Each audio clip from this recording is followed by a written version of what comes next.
Welcome to Simplified UPSC by PPP, where we listen, learn, and grow together. Detailed notes in English and Hindi, plus practice questions for prelims and mains, only on our Telegram channel. Link in description. Want early access to all videos of this series?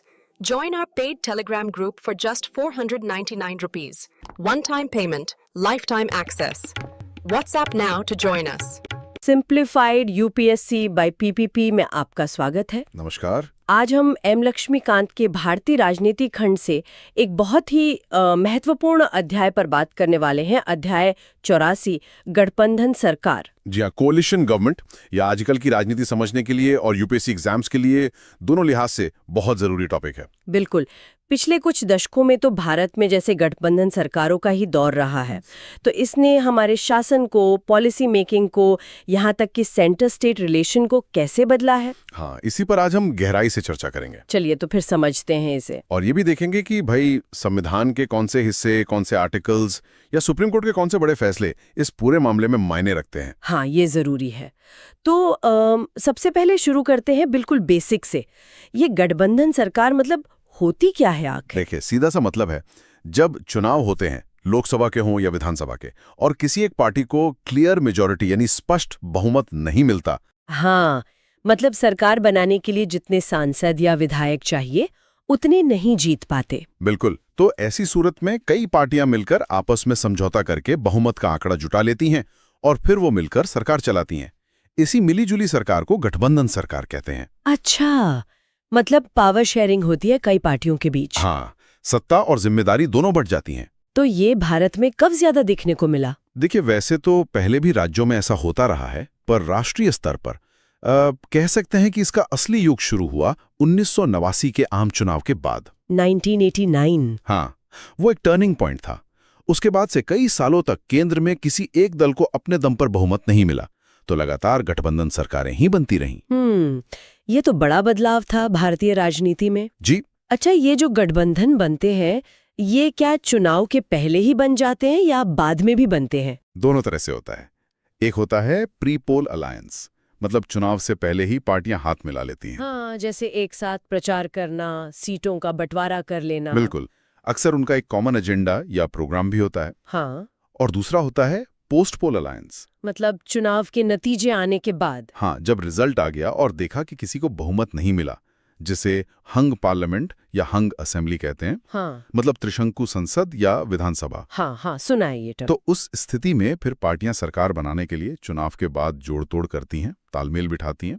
ये अक्सर कह सकते हैं सत्ता में आने की राजनीतिक जरूरत या मजबूरी से बनता है। समझ गई। तो प्री पोल और पोस्ट पोल, ये दो तरह के गठबंधन हो गए। जी। अब आते हैं इसके विश्लेषण पर, जो मेंस के लिए जरूरी है। इन गठबंधन सरकारों की मतलब मुख्य विशेषताएं क्या होती हैं? इनका हमारे लोकतंत्र पर असर क्या पड़ता है? देखिए, सबसे पहली और सबसे जानी मानी विशेषता तो है अस्थिरता की संभावना। Potential instability. अस्थिरता मतलब सरकार कभी भी गिर सकती है। हाँ, बिल्कुल। क्योंकि देखिए, गठबंधन में कई पार्टियां होती हैं। हाँ। सबके अपने हित, अपनी विचारधारा, अपनी प्राथमिकताएं, अपने वोट बैंक होते हैं।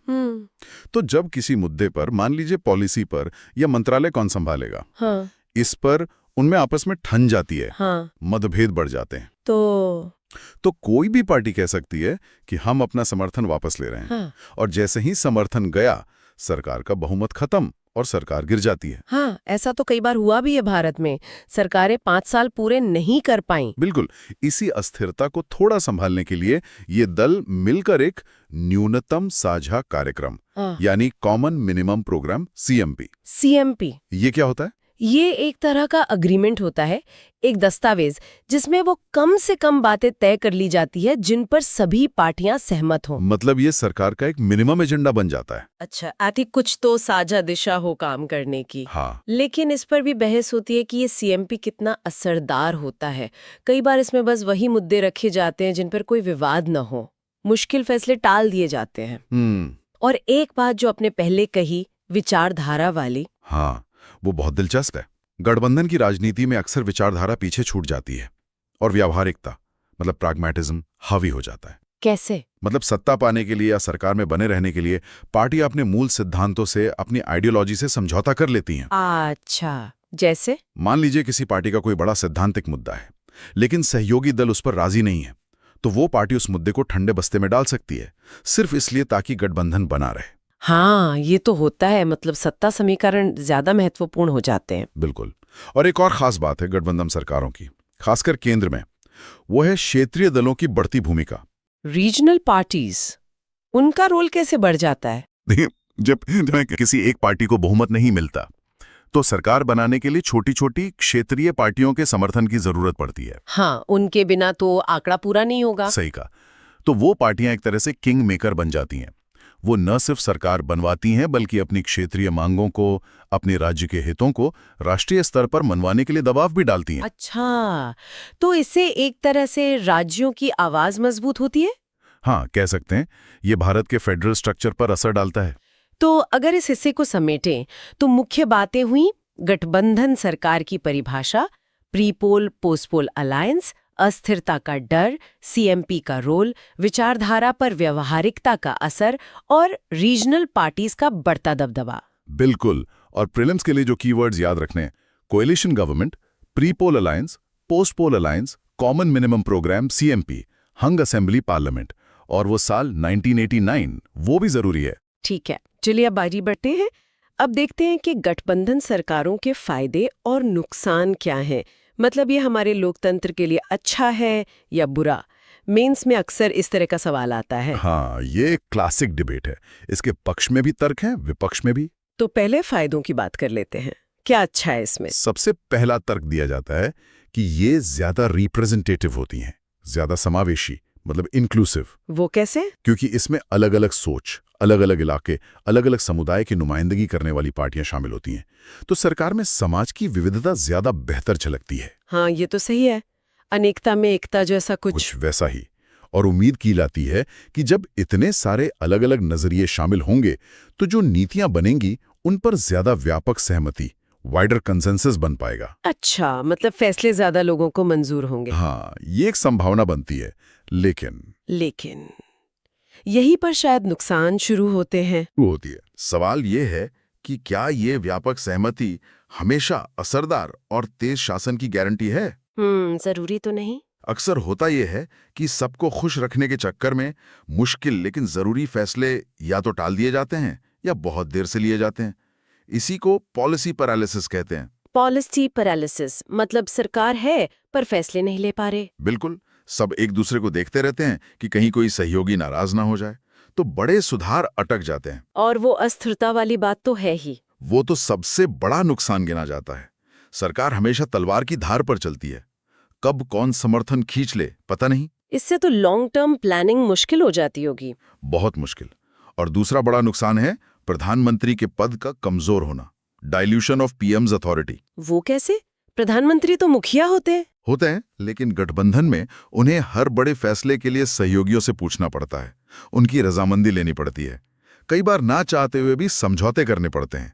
तो उनकी भूमिका एक मजबूत लीडर के बजाय एक कोऑर्डिनेटर या मध्यस्थता जैसी ज्यादा हो जाती है। हाँ, ये बात भी है। और यही एक और चीज देखने को मिलती है जो प्रीलिम्स के लिए भी ध्यान रखने वाली है, वो है स्टीयरिंग कमेटी या समन्वय समिति। स्टीयरिंग कमेटी ये क्या है? कैबिनेट से अलग? हाँ, ये कैबिनेट के साथ साथ या कभी कभी उसके ऊपर जैसी बन जाती है। इसमें गठबंधन के बड़े नेताओं की मीटिंग होती है और अहम फैसले वहीं हो जाते हैं। तो फिर कैबिनेट का क्या काम रह गया? यही तो आलोचना है। आलोचक कहते हैं कि ये एक तरह की सुपर कैबिनेट बन जाती है, जो कैबिनेट की सामूहिक जिम्मेदारी वाले सिद्धांत आर्टिकल 75(3) को कमजोर करती है।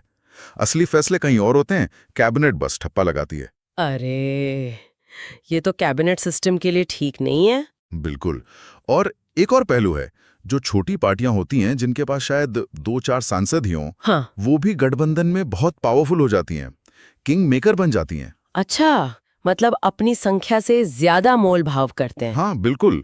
वो बड़े बड़े मंत्रालय मांग सकते हैं या ऐसी पॉलिसी बनवा सकते हैं जो सिर्फ उनके छोटे से ग्रुप या इलाके के फायदे की हो। इससे राष्ट्रीय हित पीछे छूट सकता है और क्षेत्रीय हित हावी हो सकते हैं। ये भी एक खतरा है। तो इस हिस्से से प्रीलिम्स के लिए याद रखें, policy paralysis, super cabinet, king maker role. और मेंस के लिए गुण दोष का बैलेंस, फायदे में ज्यादा प्रतिनिधित्व, समावेशिता, सहमति की कोशिश, और नुकसान में अस्थिरता, पॉलिसी पैरालिसिस, पीएम का कमजोर होना, सुपर कैबिनेट का खतरा और राष्ट्रीय बनाम क्षेत्रीय हितों का टकराव। बिल्कुल सही। चलिए अब एक और अहम पहलू पर आते हैं। इन गठबंधन सरकारों का हमारे संविधान के पदों और प्रक्रियाओं पर क्या असर पड़ता है? जैसे प्रधानमंत्री, राष्ट्रपति, राज्यपाल, इनकी भूमिका कैसे बदलती है? ये बहुत महत्वपूर्ण सवाल है मेंस के लिहाज से। हाँ, तो प्रधानमंत्री की भूमिका पर तो हमने बात की कि वो कैसे थोड़ी सीमित हो जाती है। हाँ, उन्हें सबको साथ लेकर चलना होता है। यही पर संविधान के कुछ आर्टिकल्स बहुत प्रासंगिक हो जाते हैं, जैसे आर्टिकल 74 और 75 केंद्र के लिए, और आर्टिकल 163 और 164 राज्यों के लिए। आर्टिकल 74 और 75 वो कैसे? देखिए, आर्टिकल 74 कहता है कि राष्ट्रपति को सलाह देने के लिए एक मंत्री परिषद होगी जिसका मुखिया पीएम होगा। और 75 में मंत्रियों की नियुक्ति, कार्यकाल, जिम्मेदारी, खासकर कलेक्टिव रिस्पॉन्सिबिलिटी की बात है। हाँ, गठबंधन में पीएम जब अपनी कैबिनेट बनाते हैं तो उन्हें सहयोगी दलों का बहुत ध्यान रखना पड़ता है। किसको कौन सा मंत्रालय देना है, ये सब बहुत जटिल हो जाता है। कई बार ऐसे लोगों को भी मंत्री बनाना पड़ता है जो शायद पीएम की पहली पसंद ना हो। इससे कैबिनेट की एकजुटता पर असर पड़ता है। हाँ, वो तो दबाव रहता होगा। बिल्कुल। राज्यों में मुख्यमंत्री के साथ भी यही होता है। और राष्ट्रपति और राज्यपाल, उनकी भूमिका कैसे बदलती है? उनकी भूमिका तब बहुत खास और कई बार कंट्रोवर्शियल हो जाती है जब चुनाव के बाद किसी को स्पष्ट बहुमत नहीं मिलता, मतलब हंग असेंबली या पार्लियामेंट। हाँ, वो त्रिशंकु वाली स्थिति। जी, तब ये फैसला राष्ट्रपति या राज्यपाल को करना होता है कि वो सरकार बनाने के लिए किसे बुलाएं, सबसे बड़ी पार्टी को या चुनाव के बाद बने सबसे बड़े गठबंधन को। ये तो बड़ा मुश्किल फैसला होगा। बहुत। यहीं पर उनके विवेकाधिकार मतलब डिस्क्रिशनरी पावर का इस्तेमाल होता है। उन्हें अंदाजा लगाना होता है कि कौन सदन में बहुमत साबित कर पाएगा। और यहीं पर एक बहुत ही लैंडमार्क केस आता है जो प्रीलिम्स के लिए काफी महत्वपूर्ण है। SR Bommai case 1994। SR Bommai, हाँ, ये नाम तो सुना है। इस केस में सुप्रीम कोर्ट ने आर्टिकल 365 यानी राज्यों में राष्ट्रपति शासन लगाने की शक्ति पर बहुत अहम दिशा निर्देश दिए थे। क्या कहा था कोर्ट ने? कोर्ट ने साफ कहा कि किसी सरकार के पास बहुमत है या नहीं, इसका फैसला राजभवन में गवर्नर की राय से नहीं होगा, बल्कि विधानसभा के फ्लोर पर होगा। मतलब फ्लोर टेस्ट करवाना होगा। अच्छा, फ्लोर टेस्ट मतलब सदन में साबित करो कि बहुमत है। बिल्कुल। इस फैसले ने गवर्नर के विवेकाधिकार को सीमित किया और आर्टिकल 356 के गलत इस्तेमाल को रोकने में मदद की, खासकर जब केंद्र और राज्यों में अलग अलग पार्टियों की सरकारें हों। तो बोम्मई केस ने राज्यों की स्वायत्ता को मजबूत किया एक तरह से। हाँ, बिल्कुल। और गठबंधन सरकारों ने केंद्र राज्य संबंधों को भी बदला है। वो कैसे? जब केंद्र में गठबंधन सरकार होती है और उसमें कई क्षेत्रीय दल शामिल होते हैं, तो वो दल राज्यों के हक की बात ज्यादा जोर से उठाते हैं। हाँ, क्योंकि उनकी ताकत बढ़ जाती है। जी, वो ज्यादा फंड्स मांगते हैं, ज्यादा ऑटोनॉमी की बात करते हैं। इससे सेंटर स्टेट रिलेशन में राज्यों की बार्गेनिंग पावर बढ़ जाती है। कभी कभी ये कोऑपरेटिव फेडरलिज्म की जगह कन्फ्रंटेशनल फेडरलिज्म जैसा भी लगने लगता है। ये भी एक अहम बदलाव है। तो इस खंड से प्रीलिम्स के लिए ध्यान रखें, आर्टिकल 74, 75, 163, 164, 356, केस एसआर मुंबई 1994 और टर्म्स डिस्क्रिशनरी पावर, हंग असेंबली पार्लियामेंट, फ्लोर टेस्ट। और मेंस के लिए निष्कर्ष ये कि गठबंधन राजनीति ने पीएम की भूमिका, राष्ट्रपति राज्यपाल के विवेकाधिकार, खासकर नियुक्ति और आर्ट 356 में, और केंद्र राज्य संबंधों को गहराई से प्रभावित किया है और कैबिनेट की कार्यप्रणाली पर भी असर डाला है। बिल्कुल। तो इन सब बातों का निचोड़ क्या निकलता है? मतलब हमने देखा कि गठबंधन सरकारें भारतीय राजनीति का एक हिस्सा बन चुकी हैं, खासकर 1989 के बाद। हाँ, ये एक सच्चाई है। इनके फायदे भी हैं, नुकसान भी। एक तरफ ये सरकार को ज्यादा इंक्लूसिव, ज्यादा रिप्रेजेंटेटिव बना सकती हैं। हाँ, समाज के अलग अलग तबकों को आवाज मिलती है। लेकिन दूसरी तरफ अस्थिरता, पॉलिसी में देरी, पीएम का कमजोर होना, ये सब चुनौतियां भी हैं। सही कहा, शासन की डिसाइसिवनेस कम हो सकती है। तो सवाल यही है कि आगे क्या? क्या ये गठबंधन का दौर चलता रहेगा? क्या ये हमारी राजनीति का स्थायी हिस्सा बन गया है जैसे कई और देशों में है? या फिर कभी एक पार्टी के बहुमत का दौर वापस आएगा? है, ये बड़ा सवाल है। इसका जवाब तो भविष्य ही देगा। ये भारतीय समाज और राजनीतिक दलों के विकास पर निर्भर करेगा। लेकिन इतना तय है कि गठबंधन की राजनीति ने हमारे संसदीय और संघीय सिस्टम पर एक गहरी छाप छोड़ी है। बिल्कुल। तो इस विषय को और अच्छे से समझने के लिए लक्ष्मीकांत का अध्याय 84 और बुम्मई केस जैसे फैसलों को पढ़ना बहुत जरूरी है। जी हाँ। चलिए, तो आज की चर्चा यहीं समाप्त करते हैं। अगले अंक में फिर मिलेंगे एक नए विषय के साथ। धन्यवाद। धन्यवाद। Thanks for watching. Follow us on Telegram and Instagram. Don't forget to like, share, and subscribe.